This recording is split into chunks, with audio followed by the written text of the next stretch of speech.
మన ప్రభువును రక్షకుడైన యేసుక్రీస్తు నామములో అందరికీ శుభాలు వందనం తెలియజేస్తున్నాను. పిల్లారా అందరూ బాగున్నారు కదా? ఈరోజు మనం ధ్యానించబోయే లేఖన భాగం చూసినట్లయితే 50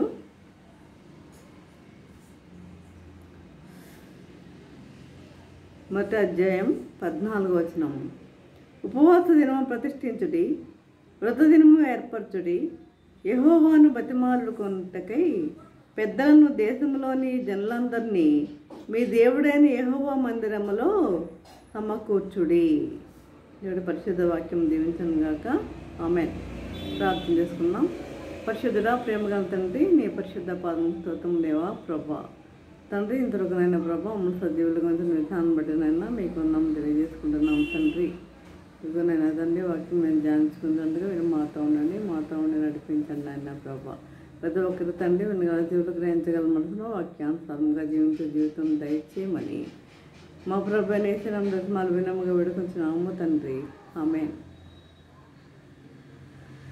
ఈరోజు నేను ధ్యానించబోయే అంశం ఏంటంటే ఉపవాసము. చూడండి పిల్లారా, ఉపవాసం అనేది సంస్కృత పదం. ఉప ప్లస్ వాసము అంటే తగ్గి, అంటే తగ్గి నివసించుట అంటే లేకపోతే పస్తుండుట ఉపవాసము. చూడండి, అసలు ఉపవాసం ఎందుకు ఉండాలి? ఉపవాసం మనం ఎందుకు ఉండాలి, ఎందుకు చేయాలి ఉపవాసం అనేది మనము ఈరోజు ధ్యానించుకున్నాం. చూడండి, అంటే ఉపేక్షించుకునుట అంటే తగ్గించుకునుట. అంటే అంటే పరీక్షించుకునుట. అంటే వాక్యమును ధ్యానించుట. అంటే సమర్పించుకునుట. అంటే ముక్తిని చేరుట. అది ఎందుకు ఉపవాసం ఉండవలెను? ఉపవాసం అనేది దేవుని ఆజ్ఞ అయి ఉన్నది. మనం చదువుకున్నాం కదా, ఉపవాసం అనేది దేవుని ఆజ్ఞ అయి ఉన్నది. ఉపవాస దినము ప్రతిష్ఠించుడి అంటున్నాడు. ఉపవాస దినము ప్రతిష్ఠించుడి, వ్రత దినము ఏర్పరచుడి. ఉపవాసము అనేది దేవుని ఆజ్ఞ అయి ఉన్నది. పనుల్లో చూస్తాం, ద్రాక్ష చెట్లు చెడిపోయాను, అంజూరపు చెట్లు వాడిపోయాను, దానిమ్మ చెట్లను, ఏరు చెట్లను, జలదర చెట్లను, తోట చెట్లని వాడిపోయినవి, నరులకు సంతోషం ఏమీ లేకపోయాను. యాజకులారా, గోనెపట్ట కట్టుకుని అంగలార్చుడి. యాజకులారా, గోనెపట్ట కట్టుకుని అంగలార్చుడి. బలిపీఠం వద్ద పరిచర్య చేయవారులారా, రోదనము చేయుడి. కనుక ఈ ఉపవాసం అనేది దేవుని యొక్క ఆజ్ఞ అయి ఉన్నది. ఉపవాసం ఉన్నట్లో యేసుక్రీస్తు మనకు మాదిరిగా ఉన్నాడు. మనకు తెలుసు, మత్తయి సువార్తలో ప్రభు పరిచర్యకు ముందు ఆయన 40 రోజులు ఉపవాసం చేసినట్లుగా మనము చూస్తాం. అదేవిధంగా ఉపవాసం ఉన్నట్లో ఆది సంఘం మనకు మాదిరిగా ఉన్నది. ఉపవాసం ఉన్నట్లు ఆది సంఘం కూడా మనకి మాదిరిగా ఉన్నది. కనుక అసలు చూడండి, ఉపవాసం అంటే ఉపవాసము ఉన్నప్పుడు మనం చేయవలసింది ఏంటి? ఉపవాసం ఉన్నప్పుడు మనము చేయవలసింది ఏంటి? చూడండి, చాలామంది ఉపవాసం ఉన్నప్పుడు ఏ విధంగా ఉంటారంటే చాలా నీరసంగా ఉంటారు. ఏంటి అలా ఉన్నావు అంటే ఏం చెప్తారు? ఉపవాసం ఉన్నానండి అంటారు. అంటే మనం చేస్తున్న ఉపవాసము ఇతరులకు తెలియవలసింది కాదు. మనం చేస్తున్న ఉపవాసము ఇతరులకు తెలియవలసింది కాదు. చివరికి ఇంట్లో వరకు కూడా చేయకుండా మన ఉపవాసము ఉండవచ్చు. మన యొక్క ఆ ప్రభువుకు మాత్రమే మనం చేస్తున్నది ఆయనకి తెలియాలి, కానీ ఇతరులకు తెలియవలసిన అవసరం ఏమీ లేదు. మనం మత్తయి సువార్తలో చూస్తాం. ఒకసారి చూడండి, 6వ అధ్యాయంలో, మత్తయి సువార్త 6వ అధ్యాయము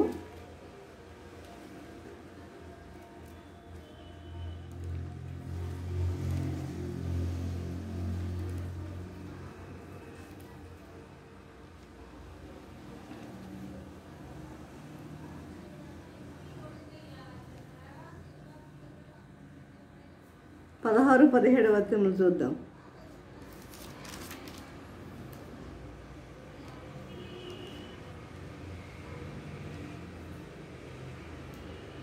మీరు ఉపవాసం చేయనప్పుడు వేషధారుల వలె దుఃఖముఖులై ఉండకుడి. మీరు ఉపవాసం చేయనప్పుడు వేషధారుల వలె దుఃఖముఖులై ఉండకుడి. తాము ఉపవాసం చేయుచున్నట్లు మనుషులకు కనబడవల్లని వారు తమ ముఖములను ఏం చేసుకుంటారట? వికారము చేసుకుంటారంట. తమ ముఖములను వికారము చేసుకుంటారు. వారు తమ ఫలము పొంది ఉన్నారని నిశ్చయముగా మీతో చెప్పుచున్నాను. ఉపవాసం చేయుచున్నట్లు మనుషులకు కనపడవల్లని కాక రహస్యమందున్న నీ తండ్రికే కనపడవల్లని నీవు ఉపవాసం చేయనప్పుడు నీ తండ్రికి కనపడాలి. నువ్వు ఉపవాసం చేయనప్పుడు నీ తండ్రికి మాత్రమే తెలియాలంతే, ఇతరులకు ఎవరికి తెలియవలసిన అవసరము లేదు. కనుక రహస్యమందున నీ తండ్రికి కనపడవల్లని నీవు ఉపవాసం చేయనప్పుడు నీ తల అంటుకొని ఏం చేయాలి? నీ తల అంటుకొని నీ ముఖము కడుగుకొనుము. అప్పుడు రహస్యమందు చూచున్న తండ్రి నీకు ప్రతిఫలం ఇచ్చును. రహస్యమందు చూచున్న తండ్రి నీకు ప్రతిఫలం ఇచ్చును. ఉపవాసము ఉన్నప్పుడు ఏం చేయాలట? ఈ తల అంటుకో. చాలామంది ఉపవాసం ఉన్నప్పుడు ఏం చేస్తారు? తలస్నానం చేసే వెళ్తారు. చేయండి, వద్దని కాదు. అంటే తలస్నానం, తల అంటుకో అంటే అర్థం ఏంటంటే నీ తలలో ఉన్న చెడు తలంపులన్నీ తుడిచి వేసుకో అని అర్థం. నీ తలలో ఉన్న ఈ చెడు తలంపులన్నీ కూడా నువ్వేం చేయాలి? తుడిచి వేసుకో అని అర్థం. నీ తల అంటుకో అంటే. కానీ చాలామంది తల స్నానం చేస్తే కానీ ఉపవాసం ఉన్నట్లు కాదు అన్నట్లుగా భావిస్తారు. కానీ మనం ఏం చేయాలి? మరి మన తలలో మన మెదడులో అనేకమైన మరి చెడు తలంపులు ఉండొచ్చు. ఉపవాసం ఉన్నా కూడా మరి రకరకాల తలంపులు ఉంటూ ఉండొచ్చు. అవన్నీ కూడా తుడిచివేసుకో. పరిశుద్ధంగా ఉండు. పరిశుద్ధంగా ఉండి నువ్వు దేవుడి సన్నిధికి రా. అది నీ తల అంటుకో అంటే అర్థం అది. కనుక నీ తల అంటుకొని నీ ముఖము కడుగుకొనుము. నీ ముఖము కడుగుకొనుము. నీ ముఖము కడుక్కొనుము అంటే ఏంటి? ముఖములో ఏమున్నాయి?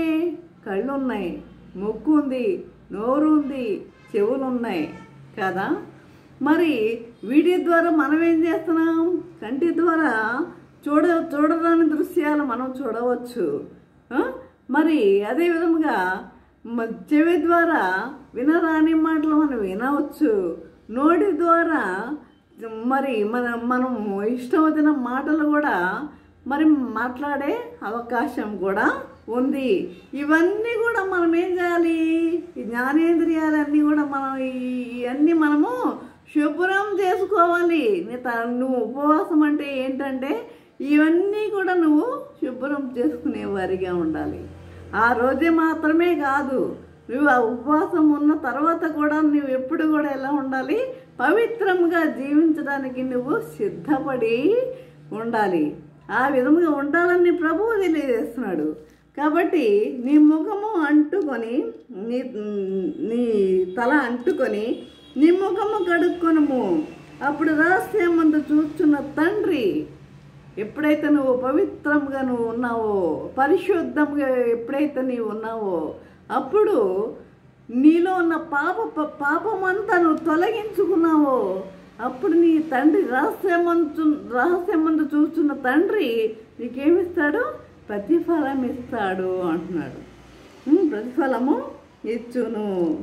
కనుక ఈ విధంగా మరి ఉపవాసం అంటే అది ఉపవాసం అంటే చాలామంది ఉపవాసం అంటే ఏంటి, తలస్నానం తలస్నానం చేసి దేవుని సన్నిధికి వెళ్ళి వచ్చేస్తూ ఉంటారు. కానీ ఇవన్నీ ఈ యొక్క మరి ఈ యొక్క అంటే దీని యొక్క పూర్తి అర్థం వారికి తెలియకపోవచ్చు, ఈ మర్మము వారికి తెలియకపోవచ్చు. చూడండి, ఉపవాసం ఉన్నప్పుడు కూడా మనం ఏం చేయాలి, ఇంటి పనుల్లో నిమగ్నం అయిపోతూ ఉంటాం. అలా ఉండొద్దు. ఉపవాసం ఉన్నప్పుడు మనం చేయాల్సిందేంటి, పనులు పక్కన పెట్టు, నీకున్న పనులు పక్కన పెట్టు. ఏం చేయాలి, నువ్వు దేవుడి సన్నిధిలోనే నువ్వు గడిపేవారిగా ఉండాలి. అది ఉపవాసం అంటే దట్ ఈస్ ఫాస్టింగ్ ప్రేయర్. ఆ విధముగా చేస్తే దేవుడు ఏం చేస్తా అంటున్నాడు, రహస్యమందు చూస్తున్న తండ్రి నీకేమిస్తానంటున్నాడు, ప్రతిఫలం ఇస్తాను అంటున్నాడు ప్రియులారా. కాబట్టి ఈ విధముగా మరి ఉపవాసం మనము చేసేవారిగా ఉండాలి. మరి ఎంతమంది ఈ విధంగా ఉపవాసం చేసేవారిగా ఉంటున్నారు, ఎవరికి వారు ఆత్మపరిశీలన చేసుకోవచ్చు. ఎంతమంది ఈ విధంగా ఉంటున్నారు. మనము బహిరంగంగా కనపడాలని చేసేది ఉపవాసం కాదు, దేవునికి మాత్రమే తెలిసేటట్లుగా మనము చేయాలి. అదేవిధంగా చూడండి, ఉపవాసం ఉంటే మనం చేయవలసింది ఏంటి, ఏంటంటే చూడండి, మనము పాపాత్ములమని ఒప్పుకునేవారిగా ఉండాలి.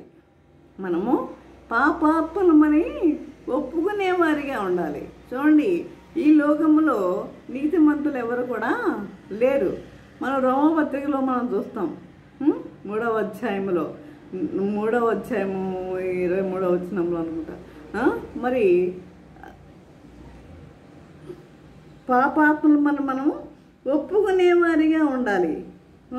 మరి మనం ఒప్పుకుంటున్నామా, మన పాపాలన్నీ ఒప్పుకుంటున్నామా? చూడండి, మనలో మన పవిత్రులు ఏమీ కాదు, పుట్టుకతోనే పాపంలోనే జన్మించాము. కాబట్టి ఈ లోకములో అందరూ కూడా పాపాత్ములే. అందరూ పాపం చేసి దేవుడు అనుగ్రహించే మహిమను పొందలేకపోతున్నారని దేవుని వాక్యమే తెలియజేస్తుంది. అందరూ పాపము చేసి దేవుడు అనుగ్రహించే మహిమను పొందలేకపోతున్నారు. నీతిమంతుడు ఒక్కడు లేడు, అందరూ త్రోవ తప్పి ఏకముగా ఒక్కరయ్యారని. కాబట్టి ఈ విధంగా మనం ఏం చేయాలంటే పాపాత్మలు మనం ఒప్పుకునేవారిగా ఉండాలి. మన పాపాలు మనం కప్పుకునేవారిగా ఉండొద్దు. కొంతమంది పాపం చేసుకోవడం నేను చేయలేదని బొంకే వాళ్ళు అనేక మంది ఉంటారు. కాబట్టి మనం ఆ విధముగా మనం ఉండొద్దు. మనం ఏం చేయాలి, పాపాత్మ మనం ఒప్పుకొని ఆ ప్రభువుని మనం వేడుకునేవారిగా ఉండాలి. ప్రభువా నన్ను క్షమించు, నా పాపంను క్షమించు అని ప్రభువుని మనము వేడుకునేవారిగా ఉండాలి. అదేవిధంగా మనం ఇంకేం చేయాలి, అన్నపానములు చేయకూడదు. మరి నువ్వు ఉపవాసం ఉన్నావంటే ఆ రోజంతా నువ్వేం చేయాలి, అన్నపానములు చేసేటట్లుగా ఉండకూడదు. మనం ఎస్తేరు గ్రంథంలో మనం చూస్తాం, 4వ అధ్యాయం 16వ వచనంలో ఎస్తేరు గ్రంథంలో మరి హామాను ఆ విధంగా యూదులందరినీ సంపాదన ప్రయత్నం చేస్తున్నప్పుడు మొర్దెకై మరి ఎస్తేరుకి తెలియజేసినప్పుడు ఎస్తేరు ఏం చేస్తుంది, మీరందరూ మూడు రోజులు ఉపవాసం ఉండి ప్రార్థన చేయండి, నేను నా వారితో నా జల్లిగెత్తలతో నేను కూడా ఉపవాసం ఉండి 3 రోజులు ప్రార్థన చేస్తాము, నేను చస్తానంతే. చూసారా ఎంత త్యాగం చేస్తుందో, చచ్చినా పర్వాలేదు.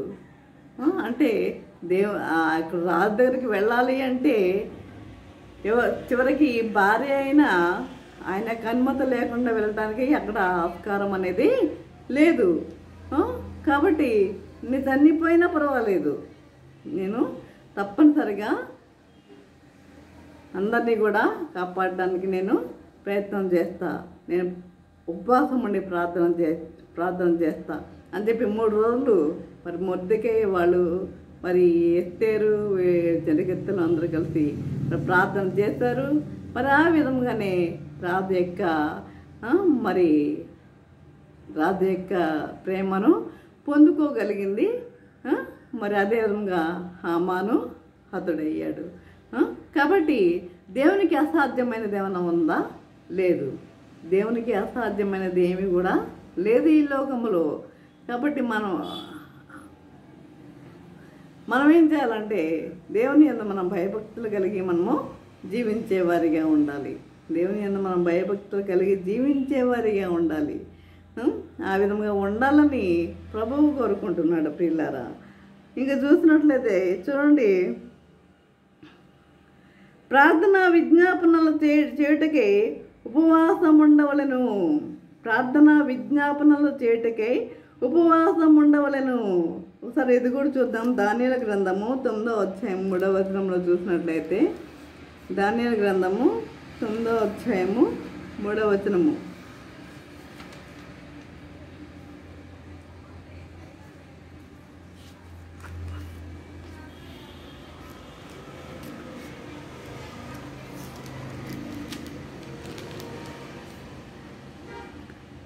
అంతటా నేను గోనె పట్ట కట్టుకొని ధూళి తలపైన వేసుకుని ఉపవాసం ఉండి ప్రార్థనా విజ్ఞాపనలు చేయుటకే ప్రభువుకు దేవుని ఎదుట నా మనసును నిబ్బరము చేసుకుంటుని. నేను నా దేవుడైన యెహోవా ఎదుట ప్రార్థన చేసి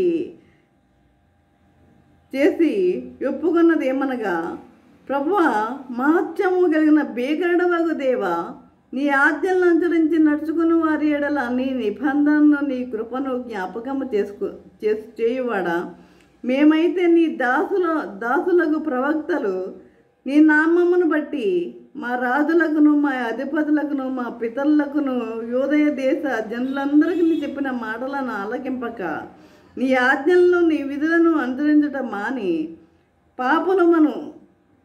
పాపలమును దుష్టులమునై చెడుతనమందు ప్రవర్తించుచు తిరుగుబాటు చేసిన వారము. ప్రభువా, నీవే నీతిమంతుడవు, మేమైతే సిగ్గు చేత ముఖ వికారం పొందిన వారము. నీవు నీతిమంతుడవు, మేము సిగ్గు చేత ముఖ వికారం పొందిన వారము. కాబట్టి మరి ప్రార్థన విజ్ఞాపనలు చేయాలి. దేవుని సన్నిధిలో మనం చేయాల్సిందేంటి? ప్రార్థన విజ్ఞాపనలు చేసేవారిగా ఉండాలి. ఆ విధంగా ఉండాలని మరి ప్రభు కోరుకుంటున్నాడు. మొదటిగా మనం చేయాల్సింది ఏంటి? ఉపవాసం చేసేటప్పుడు మనం చేయాల్సింది ఏంటి అంటే, చూడండి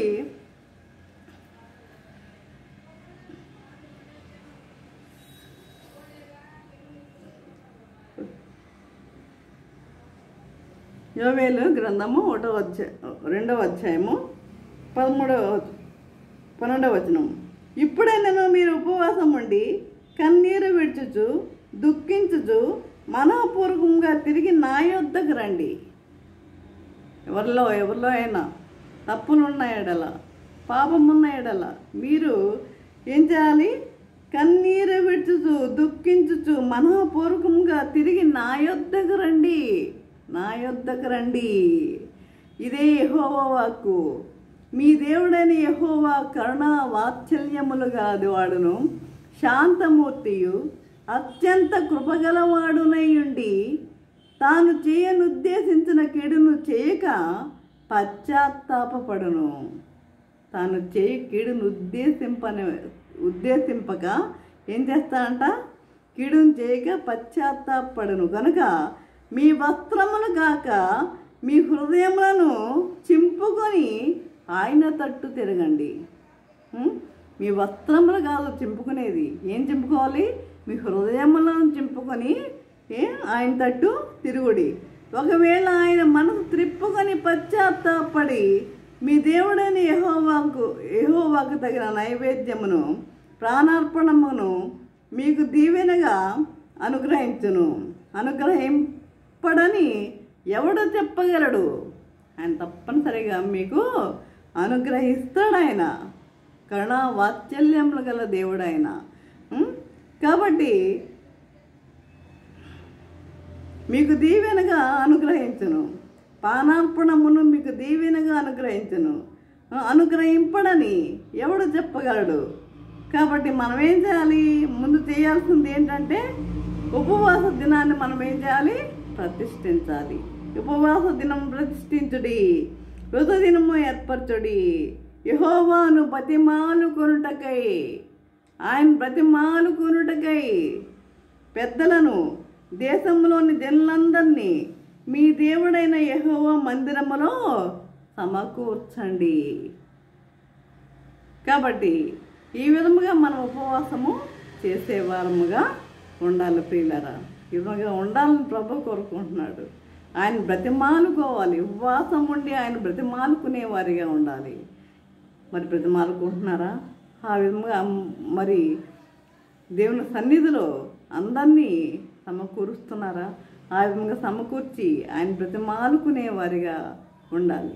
ఈ విధంగా జీవించుటకు, ఈ విధంగా ఉపవాసం ఉండి ఆయన యొక్క కరుణ మనం సంపాదించుకునే వారిగా ఉండాలి. ఈ విధంగా జీవించుటకు పరిశుద్ధాత్మ దేవుడు సహాయం చేసి నడిపించను గాక. ఆమెను ప్రార్థన చేసుకుందాం. పరిశుద్ధుడా, ప్రేమ గల తండ్రి, నీ పరిశుద్ధ పాదము స్తోత్రం దేవా.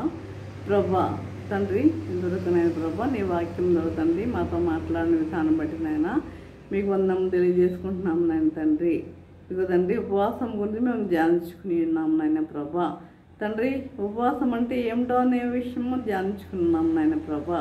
తండ్రి, మిమ్మల్ని బ్రతిమాలుకుంటకే మేము తండ్రి మరి ఉపవాస దినమును మేము వృత దినమును ఏర్పాటు చేసుకునే వారిగా ఉంట కృప చూపండి నాయన ప్రభా. నీ సన్నిధిలో అందరినీ సమకూర్చి నాయన తండ్రి నిన్ను బ్రతిమాలుకునే వారిగా మేము ఉంటకు నీ కృప మాకు దయచేయమని నజరేయుడైన యేసయ్య బ్రతిమాలు వినమ్ముగా వేడుకొంచున్నాము తండ్రి. ఆమెన్.